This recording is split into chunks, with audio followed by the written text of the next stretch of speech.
बच्चों, आज की इस तासिका में आप सबका बहुत बहुत स्वागत।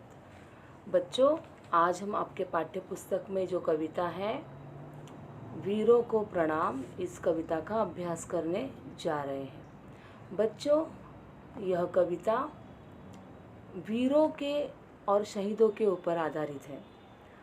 ऐसे वीर और शहीद जिन्होंने अपने प्राणों की आहुति दे दी, अपने प्राणों का बलिदान दे दिया, क्योंकि उन्हें अपने देश को स्वतंत्रता हासिल करनी थी, अपने देश के लिए आज़ादी, स्वतंत्रता हासिल करनी थी।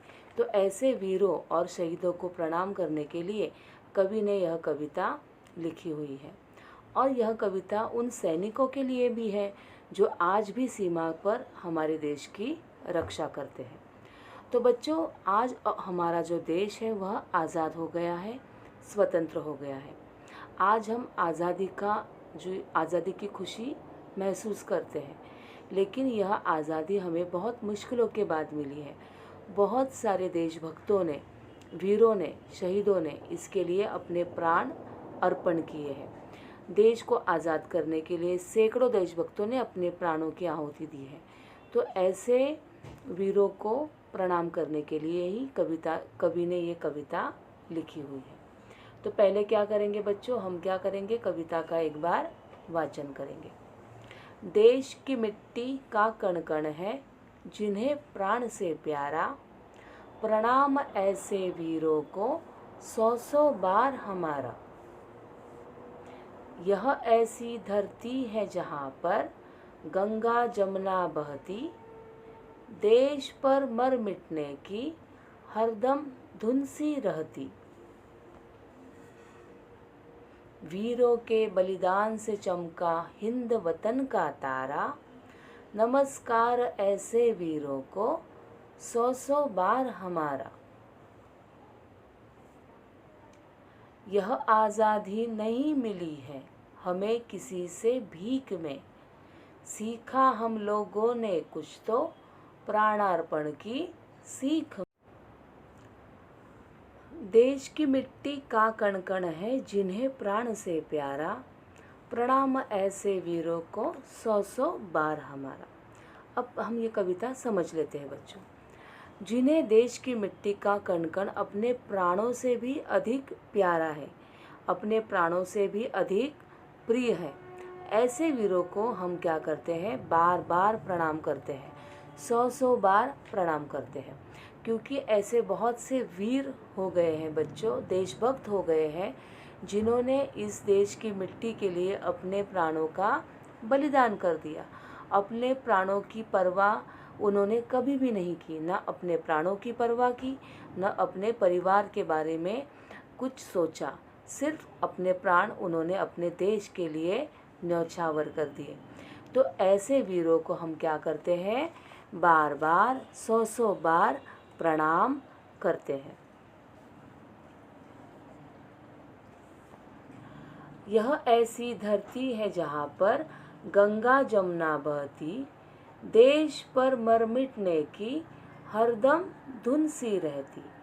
तो ये धरती कैसी है, जिस धरती के लिए, जिस धरती को स्वतंत्र करने के लिए देशभक्तों ने अपने प्राणों की आहुति दी, अपने प्राणों का बलिदान किया, तो ये धरती कैसी है, ये ऐसी धरती है जहाँ पर गंगा जमुना बहती है।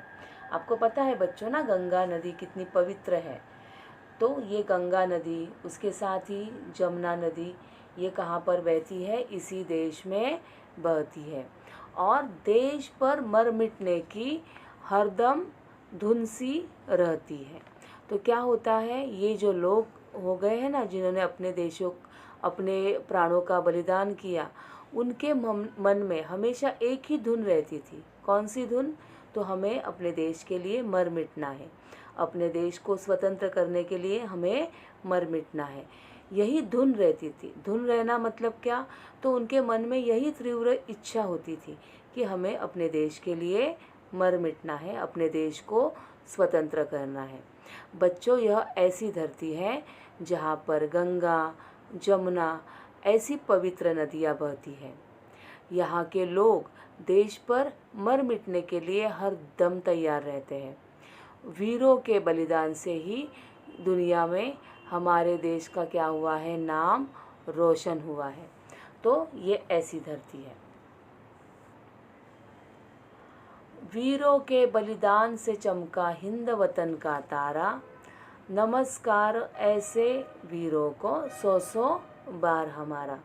तो ये जो धरती है इस पर ऐसे लोग रहते हैं कि जो हमेशा अपने देश के लिए मर मिटने के लिए हमेशा तैयार रहते हैं। ऐसे वीरों से ये धरती भरी हुई है और वीरों के बलिदान से ही हमारी दुनिया, हमारा जो देश है वह दुनिया में चमक रहा है। यह आज़ादी नहीं मिली है हमें किसी से भीख में, सीखा हम लोगों ने कुछ तो प्राणार्पण की सीख में। तो बच्चों, ये आज़ादी हमें भीख में नहीं मिली है। तो हमारे जो देशभक्त थे उन्होंने अपने प्राणों की आहुति दी और ये आज़ादी छीन कर ली गई है। बहुत मुश्किलों का सामना किया है हमने इस आज़ादी को पाने के लिए। तो हमने जो भी कुछ सीखा है वह कैसे सीखा है, तो अपने प्राणों को अर्पित करके हमने सीखा है। जिन्हें देश की मिट्टी का प्रत्येक कण अपने प्राणों से प्यारा है, ऐसे लोगों ने क्या किया है, अपने प्राणों की आहुति दी है, प्राणार्पण किया है, अपने प्राण अर्पण किए हैं, अपने प्राणों का बलिदान किया है। और ये बलिदान करने के बाद ही हमने कुछ सीखा है। और ये किसने किया है? जैसे पहले देशभक्तों ने किया था और आज कौन कर रहा है? हमारे ये सैनिक, जो सीमा पर आज भी हमारे देश की रक्षा करते हैं। देश की मिट्टी का कण कण है जिन्हें प्राण से प्यारा, प्रणाम ऐसे वीरों को सौ सौ बार हमारा। तो जिन्हें देश की मिट्टी का प्रत्येक कण अपने प्राणों से भी प्रिय है, ऐसे वीरों को हम बार बार प्रणाम करते हैं, सौ सौ बार प्रणाम करते हैं। क्योंकि यह जो लोग हैं, ये दो देशभक्त हैं, सैनिक है, जो वीर हैं, उन्हें वो कभी भी अपने प्राणों की चिंता नहीं करते। उनके दिमाग में एक ही धुन सवार होती है कि उन्हें अपने देश की रक्षा करनी है, अपने देश को स्वतंत्र रखना है। और यही धुन की वजह से वह अपने प्राणों की परवाह किए बिना लड़ते रहते हैं। और ऐसे वीरों को हम क्या करते हैं? सौ सौ बार बार बार प्रणाम करते हैं। तो मेरे ख्याल से बच्चों, ये कविता आपको समझ में आ गई होगी। तो हमें हमेशा इन वीरों को, इस देशभक्तों को आदर देना है, क्योंकि उनके वजह से ही आज ये एक अच्छी ज़िंदगी हम जी रहे हैं। बच्चों, इस कविता पर आधारित कुछ शब्दार्थ देखते हैं। प्राण, प्राण मतलब जान। प्राणार्पण मतलब प्राण अर्पित करना, या फिर उसका दूसरा अर्थ है बलिदान। तीसरा शब्द है वतन। वतन मतलब मातृभूमि। धरती, धरती शब्द का अर्थ है भूमि। प्रणाम, प्रणाम मतलब नमन, नमस्कार। उसके बाद वतन, वतन मतलब देश। आज़ादी, आज़ादी शब्द का अर्थ है स्वतंत्रता। बच्चों, इस कविता में कुछ मुहावरे आए हैं, जैसे आंखें भर आना मतलब आंसू आना, आँखों में आंसू आना। और दूसरा मुहावरा हमने देखा धुन रहना, मतलब किसी काम को करने की तीव्र इच्छा होना।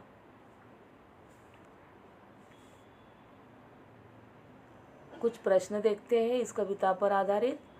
निम्नलिखित प्रश्नों के उत्तर एक वाक्य में लिखिए। पहला प्रश्न है, देश की मिट्टी का कण कण किसे प्यारा है? उत्तर है, देश की मिट्टी का कण कण वीरों को प्यारा है।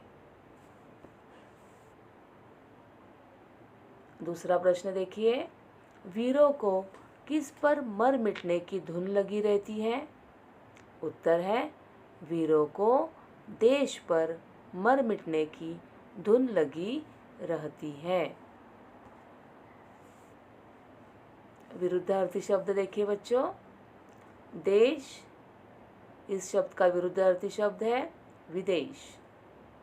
दूसरा है शब्द वीर, इस शब्द का विरुद्धार्थी शब्द है कायर। तीसरा आज़ादी, इसका विरुद्धार्थी शब्द है गुलामी। और चौथा शब्द है भीख, उसका विरुद्धार्थी शब्द है दान। प्रश्न तीसरा है, कविता की पंक्तियों को सही क्रम दो। बच्चों यहाँ पर आपको कुछ कविता की पंक्तियाँ दी गई है जो क्रम के अनुसार नहीं है, हमें उन्हें योग्य क्रम देना है, सीरियली उन्हें अरेंज करना है। जैसे कविता में वो पंक्तियाँ कब आई थी, पहले कौन सी, फिर दूसरी कौन सी, तीसरी कौन सी और चौथी कौन सी। तो पहली पंक्ति है प्राणार्पण की सीख में, दूसरी है जिन्हें प्राण से प्यारा, तीसरी है सीखा हम लोगों ने कुछ तो, और चौथी है देश की मिट्टी का कण कण है। अब हमें इन्हें सही क्रम देना है। तो पहली पंक्ति आएगी सीखा हम लोगों ने कुछ तो, दूसरी आएगी प्राणार्पण की सीख में, तीसरी है देश की मिट्टी का कण कण है, और चौथी है जिन्हें प्राण से प्यारा। तो इस तरह से हमने इन्हें सही क्रम दिया है।